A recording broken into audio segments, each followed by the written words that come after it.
Muito boa tarde a todos os que nos estão aqui a acompanhar. Queria dar as boas-vindas a todos, mas de uma forma particular, claro, ao nosso convidado de hoje, Francisco Javier Olazábal, da Quinta do Valmião, e está aqui como trineto da senhora Dona Antónia Adelaide Ferreira, e agradeço muito a sua presença. Eu acho que a maior parte das pessoas que nos seguem, que nos estão a ouvir, conhecem-no e todo o seu historial e a importância que teve para a história da segunda metade do século XX, da história do vinho de Douro e do vinho do Porto, e também no início do século XXI, digo eu. Muito obrigado por ter vindo e por estar aqui connosco. Bento, eu agradeço também, porque, como é óbvio, é uma ocasião para mim que eu tenho que apreciar imenso, falar sobre uma pessoa que foi não só importante na história do vinho de Porto e na história de Portugal do século XIX, mas que também foi e é importantíssima para mim, porque se não fosse ela, eu não estaria aqui. Se calhar estaria por outro motivo qualquer, mas até absoluta com o seu conhecimento. Não é provável. Corre nas veias este conhecimento de vinho. Também, quer dizer, eu acho que seria uma outra conversa interessantíssima falar de si, do seu percurso pessoal, mas hoje é mesmo sobre a Sra. Dona Antónia Adelaide Ferreira. E é que eu seja muito mais interessante. Ora bem, começando, como é que terá começado a vida profissional? Porque não era uma coisa comum, não era? Uma senhora no século XX, meados do século XX, começar a trabalhar. Como é que terá começado? Houve algum motivo para isso acontecer? Não foi por falta de dinheiro? Deve ter sido interesse?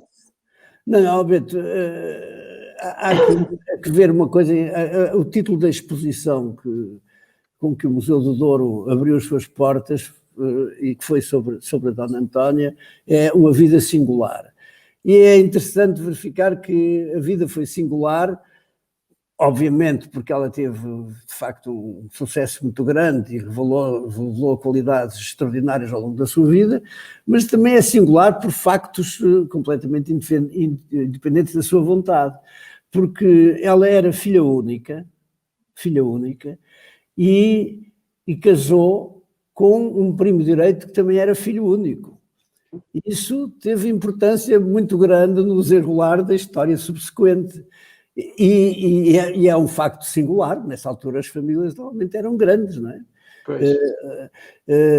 Aqueles dois irmãos, o António Bernardo Ferreira e o José Bernardo Ferreira, ambos negociantes e produtores e negociantes de vinho de Porto, só geraram um descendente.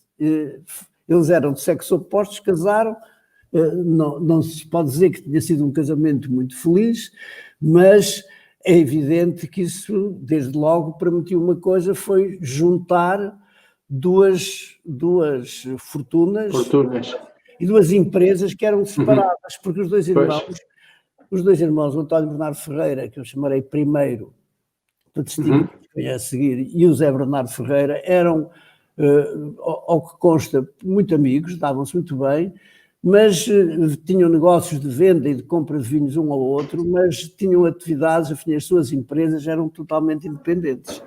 E, portanto, ao deixarem dois descendentes que casaram, juntaram-se dois patrimónios.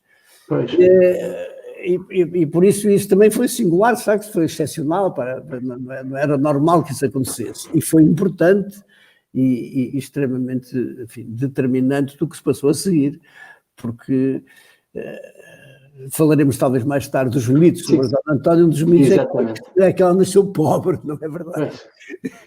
Mas antes disso, portanto, tendo dinheiro e não necessitaria trabalhar, não era? Como a maior parte das senhoras, porque que ela começou a ter uma vida profissional? Porque ela casou. Ainda foi antes da morte do marido, não foi? Não, isso não. Já foi a seguir à morte do marido? Até à morte do marido, aliás, eles foram casados durante 12 anos. Até à morte do marido, ela fazia uma vida muito centrada no Douro. Vinha ao Porto, evidentemente, tinha a casa do Porto, vinha a banhos, etc. Mas o que ela gostava era o do Douro e, a partir de certa altura, as relações com o marido, que era um homem do mundo, um homem muito dedicado aos prazeres desta vida, às viagens no estrangeiro, passava muito tempo no estrangeiro, aliás morreu em Paris, e tinha relações com toda a boémia portuense e nacional, e isso contrastava muito com o feitio de Dona Antónia, que era uma pessoa de hábitos frugais, que amava muito o seu Douro, as pessoas do Douro. Portanto, foi de facto um casamento que não funcionou muito bem. Que acabou muito depressa. Acabou porque ele morreu em Paris, num apartamento, uma casa que ele tinha na Rue Lafitte, e está publicado no jornal da época, que é o Petit Jornal, uma notícia dizendo l'industriel portugais António Bernardo Ferreira est mort hier dans sa résidence Rue Lafitte, numéro 6, apparemment d'une indigestion d'huître. Isto é que chama uma mentira piedosa, porque ele morreu de uma doença que era um bocadinho consequência da vida que ele levava. As ostras podiam estar estragadas, mas não foi exatamente por isso. Há que notar que também o marido conciliava as suas atividades assim, recreativas com um grande espírito de empresário. Meteu-se em muitos negócios, financiou muita coisa, negócios bons e maus, e quando morreu deixou uma situação complicada. Ele morreu, enfim, já estava muito doente, deixou 2 filhos, menores, obviamente, e uma situação financeira complicada, um património muito grande, mas muitas dívidas. E foi aí que se começou a revelar a verdadeira natureza que ela depois confirmou da Dona Antónia, porque até aí ela era basicamente uma dona de casa, que geria muito bem e com cuidado o seu património, enfim, a sua casa, a sua família, e houve uma espécie de revelação, e a revelação foi esta, foi que o curador dos menores, uma espécie de conselho de família, reuniu para apreciar a situação da fortuna e aconselhou a que se vendesse os vinhos, que era a coisa mais líquida em todos os sentidos, era mais fácil de vender para pagar as dívidas, para arrumar situações complicadas, era vender os vinhos, ao que a Dona Antónia se opôs, revelando pela primeira vez uma coisa que ela depois revelou toda a sua vida, que é um grande espírito de determinação e independência. Disse, não. Aquilo que a gente sabe fazer é vinho, o resto são coisas acidentais. E tomou, eu aqui estou a citar, eu já agora queria abrir um parênteses para explicar que uma das boas razões para haver mitos sobre a Dona Antónia é que não havia nenhum livro sobre a Dona Antónia. Exatamente. Havia um pequeno opúsculo, uma conferência que uma senhora fez no Porto, havia referências dispersas em vários órgãos de comunicação social e tal, mas uma biografia não havia. E essa biografia foi escrita em 1996 pelo Gaspar Martins Pereira e pela minha mulher, Maria Luísa Nicolau Almeida, que trabalhou 20 e tal anos no arquivo da Ferreirinha, um arquivo de grande importância, e que estava fechado em caixotes e malas na Ferreirinha, e que o meu pai, que era presidente da Ferreirinha, me dizia, tenho aqui um problema, é que isto encerra a correspondência de toda a ordem, correspondência de caráter comercial, mas correspondência de família, e não sei se pode abrir armários onde não surjam esqueletos incómodos. Era possível. Era possível, não, e de facto, se calhar haverá lá qualquer coisa desse tipo. Mas, e depois eu convencer ao pai, se não fazemos algo, aquilo vai ser destruído pelo tempo, pelos ratos. Exatamente. E era preciso fazer qualquer coisa. Então, para ser uma pessoa de família que pudesse abrir os armários e olhar para os esqueletos com algum respeito, eu convenci o meu pai que assim era a pessoa indicada para fazer isso. Ele teve mais de 20 anos, quer dizer, um trabalhão, um medonho fisicamente enorme, porque era preciso tirar aquelas caixas todas, limpar aquilo tudo, e depois Um trabalho também que ela levou a cabo e que foi por isso que o Gaspar Martins Pereira exigiu que ela fosse coautora, é que ela fez uma espécie de cronografia de toda a correspondência.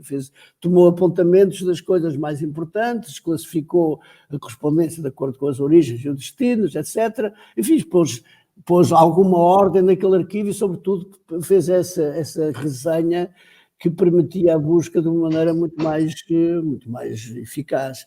E, portanto, isso foi fundamental para o conhecimento da personalidade de Dona Antónia. Portanto, aí, mesmo na família, havia quem dissesse que ela tinha tido um filho do segundo marido, que nunca teve. Eu ouvi dizer isso, ainda bem que morreu, porque assim a herança não foi tão dividida. Havia vários membros da família sustentavam isso. Portanto, essa obra, que é uma obra interessante, foi feita, o texto basicamente foi feito pelo Gaspar Martins Pereira, mas apoiado por um material que tinha sido selecionado pela minha mulher, foi importante para a gente conhecer a verdadeira personalidade da senhora. E eu volto a dizer isso, a primeira coisa é que ela revelou foi que quando de facto se viu viúva e senhora dos seus destinos, mostrou aquilo que ela ia confirmar durante toda a sua vida, que era uma vontade, uma determinação e um espírito de independência muito grande. Quer dizer, ela opôs-se a família, era constituída, porque havia outros irmãos, Paulo António Bernardo Ferreira e José Bernardo, havia outro irmão Luís, havia uns primos, havia um conselho de família, e todos eles aconselhavam, talvez fosse melhor, menos o pai era mais reticente, o melhor para resolver a questão é vender os vinhos, não, os vinhos não se vendem. O que é que se vende? Vendeu-se, fez vendas simbólicas, vendeu os cavalos e a equipagem do marido. O marido, o António Bernardo Ferreira, orgulhava-se de ter as melhores equipagens do Porto. Aliás, é curioso que há no Porto Old and New, de Charles Sellers, há uma menção curiosa, diz assim: as únicas ruas bem pavimentadas da cidade do Porto são as que ligam a casa do Sr. António Bernardo Ferreira ao seu escritório na Rua Nova dos Ingleses. O São Francisco, que ele tinha mandado calcitar as suas despesas para não dar cabo das equipagens. Ela vendeu os cavalos, vendeu as mobílias da Rua de Vilar, onde havia um palacete que ainda existe hoje em dia, e foi viver para a Rua do Almada, alugou uma casa. Portanto, deu logo um sinal de uma coisa que ela deveria manter toda a sua vida, que é uma certa austeridade e, como disse, uma grande independência e determinação. Ela era uma senhora que não tinha, digamos, pejo em afirmar-se de uma maneira muito concreta e firme. Portanto, suponho que essa parte da resposta, quer dizer, de facto, está dada. Agora a próxima pergunta é: qual é que pode ser considerado o maior feito por parte da Sra. Dona Antónia Adelaide Ferreira? Bom, depois aqui há que juntar também outra coisa que foi importantíssima na vida dela e que lhe granjeou muita do respeito e da admiração que ela tem, foi que uma senhora, à maneira do seu tempo, sempre se preocupou profundamente com a sorte das pessoas do Douro. Eu recordo, por exemplo, ela, como sabe, ela teve que fugir de Portugal, quando houve a ameaça de rapto da filha para o casar. Do Duque para se fazer um acordo de esponsais com o filho do Duque Saldanha, que nessa altura era primeiro-ministro, e ela optou por fugir. Curiosamente, procurou refúgio num convento de freiras, mas as freiras tinham medo do Duque Saldanha e acabou por se refugiar em casa de um administrador dela, que era o Joaquim Correia, que depois arranjou um passaporte para ela ir por Montes e Vales para Vigo, de cavalo, de onde tomou um barco e foi para a Inglaterra, onde viveu de 1954 até 1956, à espera que o velho leão desdentado morra, desapareça para o Duque Saldanha, que era primeiro-ministro. Aí, enquanto ela estava em Londres, o Douro foi assolado por duas tragédias colossais. Nós estamos a viver uns momentos também muito maus, é bom recordar que houve coisas semelhantes, mais localizadas. Houve uma epidemia de cólera no Douro e no Porto tremenda, e houve o ídio. O ídio começou em 53, demorou 56. E o ídio foi uma doença com um impacto muito mais devastador em termos imediatos que a filoxera, porque o ídio arruinou 2 ou 3 colheitas. A colheita de, salvo de 53 ou 54 foi 1/6 da normal. Isso determinou fome no Douro, fome negra, agravado com a cólera. E ela contribuiu generosamente, tão generosamente que a família e os seus administradores achavam que era demais, que ela não podia dar tanto, que não tinha hipótese para dar tanto. E ela contribuiu muito generosamente para aliviar o sofrimento das pessoas, sobretudo aquelas que lhe estavam mais próximas. E depois disso financiou muitas coisas, o Hospital da Régua, o Hospital de Moncorvo, e muitas obras, enfim, de comprometimento social, nomeadamente nas Quintas Maiores havia escolas, havia hospitais para tratar as pessoas, e foi, de facto, uma pessoa que deixou essa dupla imagem, por um lado, de austeridade, mas, por outro lado, também de grande generosidade com a sorte do seu próximo. Isso é curioso, porque também quando surge a filoxera, e corrija-me se eu estiver errado, para salvar as pessoas também comprou os vinhos. Não, isso foi com o ídio, não é? Que comprou os vinhos. Aí também há um fator que eu acho que também desempenha um papel importante, que é alguma sorte. Quer dizer, Exatamente. Ela foi apanhada, nos 2 casos, quer no ídio, quer na filoxera, foi apanhada com uma situação de ter estoques importantes de vinhos. Mas que também não era só por acaso, era porque, de facto, como consta, aliás, do livro que eu estive a reler nos últimos 2 dias, ela sempre foi partidária de envelhecer vinhos, de guardar vinhos, ter uma reserva de vinhos grandes. No fundo, não havia a lei do terço nessa altura, mas ela tinha as suas leis que era mais, acho que era bastante mais severa que a lei do terço.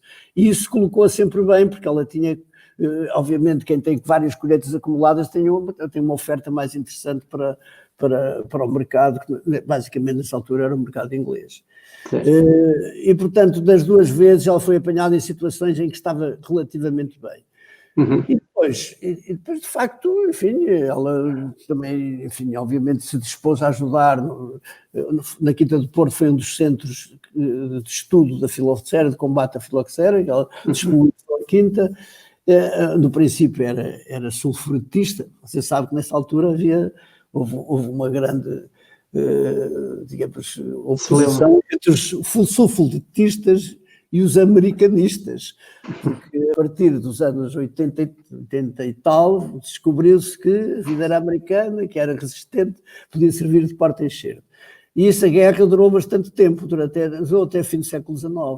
Os sulfuretistas achavam que o sulfurete ainda resolvia as coisas, e os americanistas achavam que o americano é que era a solução. Entre uns e outros também havia uma diferença, é que os sulfuretistas não tinham dinheiro para arrancar a vinha e plantar de novo com bacilo americano. Era uma panaceia barata. Exatamente. E quem tinha hipótese de deixar de produzir durante vários anos e fazer tudo de novo, então, obviamente, adotava a solução da enxertia, porque, de facto, era radical. Como se veio depois verificar. Que era a solução. Que era a solução. A longo prazo. Vito, e agora perguntando, ainda temos 2 perguntas, quais os mitos com fundo de verdade que se conta sobre esta grande senhora? Portanto, há uma data de histórias, depois vamos ver quais é que são, de alguma forma, eventualmente, falar do que não é exatamente verdade, mas agora, de grande verdade, o que é que fica desta senhora? Bom, há coisas pequeninas, mas engraçadas. Ainda há pouco tempo, na minha vida, portanto, não foi... Eu me lembro de estar numa vinha, que não era minha, eu estava a ver apanhar uvas e não sei quem tinha deixado um cacho para trás, diz, olha, e não sei se era o feitor, dizia, olha que ali, olha que vem aí a Ferreirinha, isto é, quando se deixava qualquer coisa, o desperdício era qualquer coisa que a senhora não tolerava. E eu suponho que esse não é um mito, é uma realidade. Exatamente. Já referi que o mito que ela era pobre e que começou do nada é evidentemente falsíssimo, não tem razão nenhuma de existir, esse não sei bem porque é que é. É verdade que ela era uma pessoa de hábitos austeros, simples. Gostava de viver no Douro, gostava de jogar a sua sueca com os amigos, tinha as amigas, a dona Emília Champalimau, que Champalimau é uma família por isso, era muito amiga dela, a família Cerdeira, que eram primos, eram de passagem da Agostina Bessa Luís. Era uma senhora que vinha a banhos para o Porto, mas que estava profundamente enraizado no Douro. De resto, de facto, a ideia que as pessoas têm dela, no fundo, põe o cinto tónico no facto de ela ser, de facto, uma mulher de grande determinação, coragem e de grande amor ao Douro. Isso é a coisa mais essencial. E com uma grande eficácia. Eu acho que ela, se calhar, se ela se me está a ouvir, dá voltas no túmulo. Ele era uma calvinista católica, isto é, ela aliava digamos, a exaltação do trabalho e mesmo da acumulação da riqueza, desde que fosse feita com todos, como virtudes muito importantes. E, ao mesmo tempo, era católica, praticante, tinha capelas em todas as suas quintas, às vezes tinha duas, no caso do Valmião, mas tinha essa combinação que uma senhora dessa época, desse meio social, era verdadeiramente excepcional, não era normal. Contrastava, por exemplo, ela teve relações difíceis com os filhos, porque o filho herdou um bocadinho o feitio boémio e aventureiro do pai. O filho fez uma coisa extraordinária, foi que o filho queria aceder à herança da avó, que já tinha morrido, da avó paterna, a mãe do António Bernardo Ferreira primeiro, a mulher do António Bernardo Ferreira primeiro. E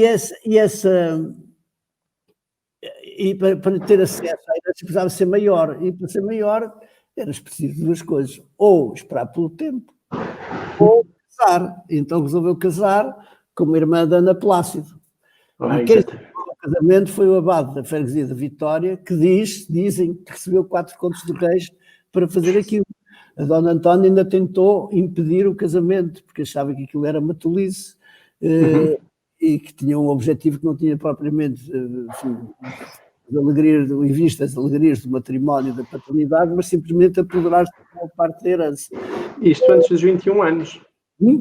Isto antes dos 21 anos dele. 21 anos, exatamente. Sendo casado, não foi possível anular o casamento. O abade da Vitória foi demitido pelo bispo do Porto, mas ele casou. E aí começou uma vida bastante estranha, digamos assim. E passado alguns anos faliu. Foi declarado insolvente e a mãe foi à praça comprar os bens que iam ser arrematados, os bens que tinham sido da família dela. Isto é a relação com o filho que não foi boa. E a relação com a filha, acho que não era má, mas com o genro também não era boa. Porquê? Porque o genro era o Conde da Zambuja. O Conde da Zambuja era filho do Duque de Lolé.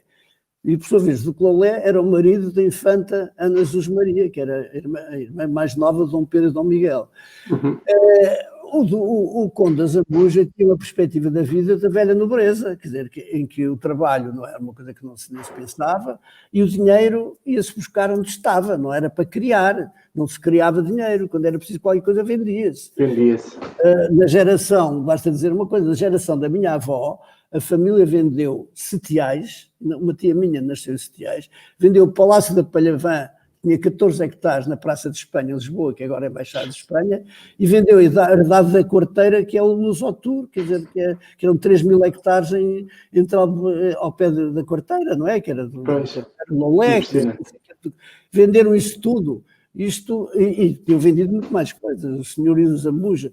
Portanto, ela não percebia bem, eram duas mentalidades que se opunham frontalmente, mas note-se que ela inteiramente teve gestos generosos, porque, entre outras coisas, o Conde da Zambuja, meu bisavô, vivia em Palhavã, mas era muito longe da ópera, ele era melómano, gostava muito de ópera e tocava violino, não sei o quê, e então ela, para ele poder estar perto da ópera, comprou o Palácio de Calharisca, na calçada de Combro, que ainda lá está, um palácio enorme, que foi sede era em frente à sede da Caixa Geral de Depósitos, para o genro estar mais perto da ópera.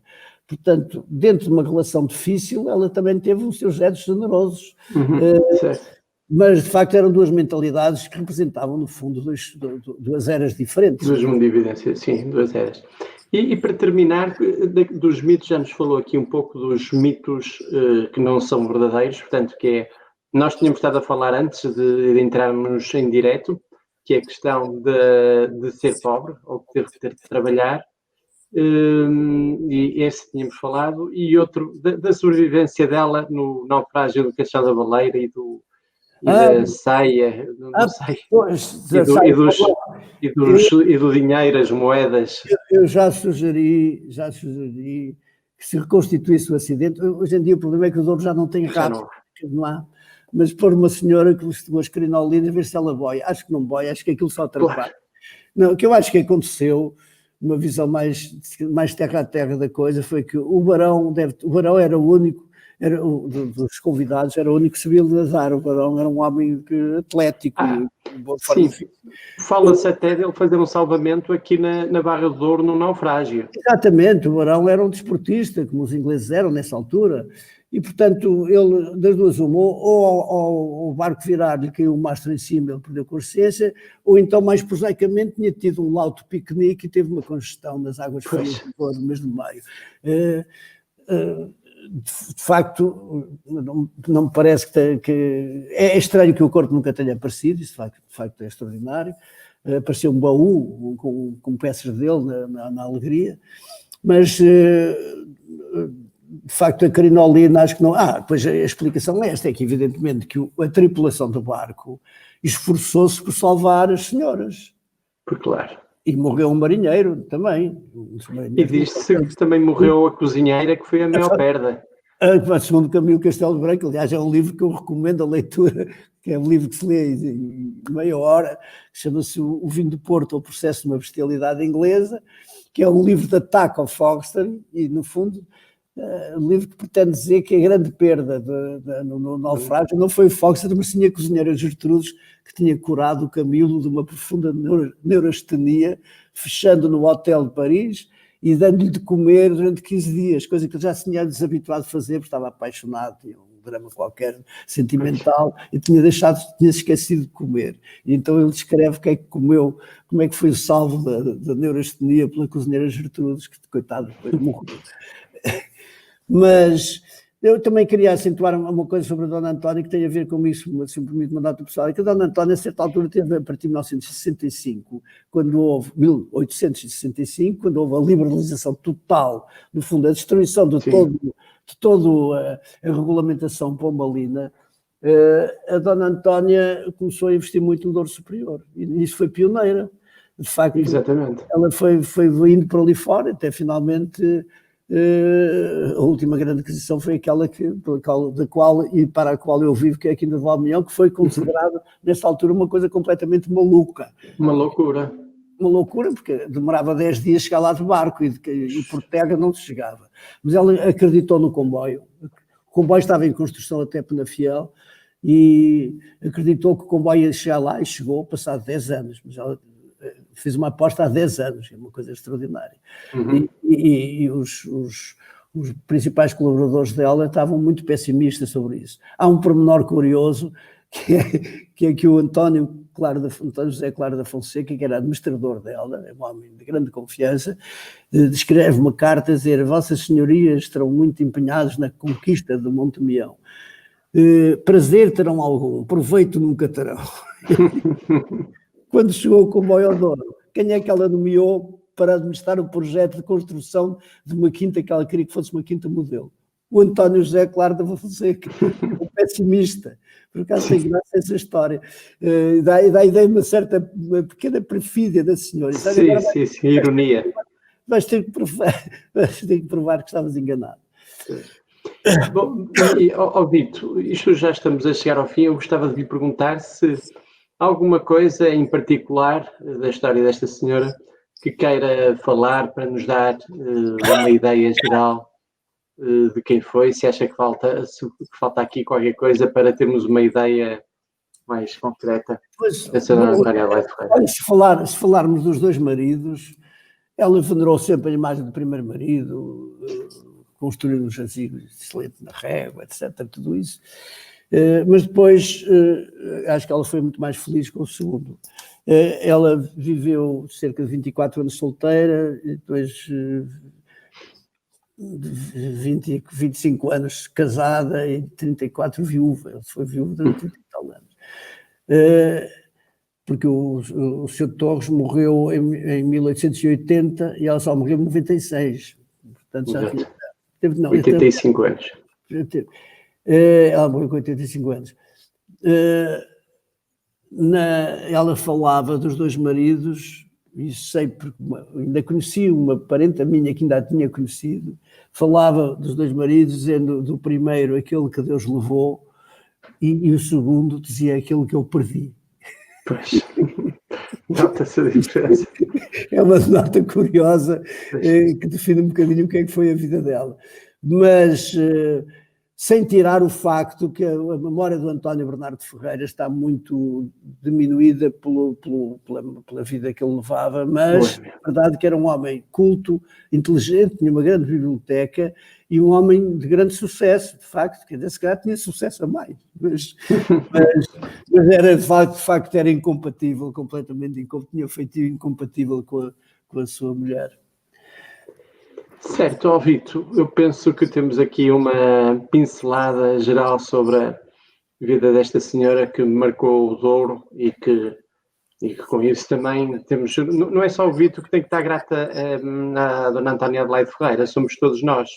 Eu acho que o Douro não seria o que é se não tivesse sido o investimento que fez e todo o empenho que teve no Douro e o trabalho que teve.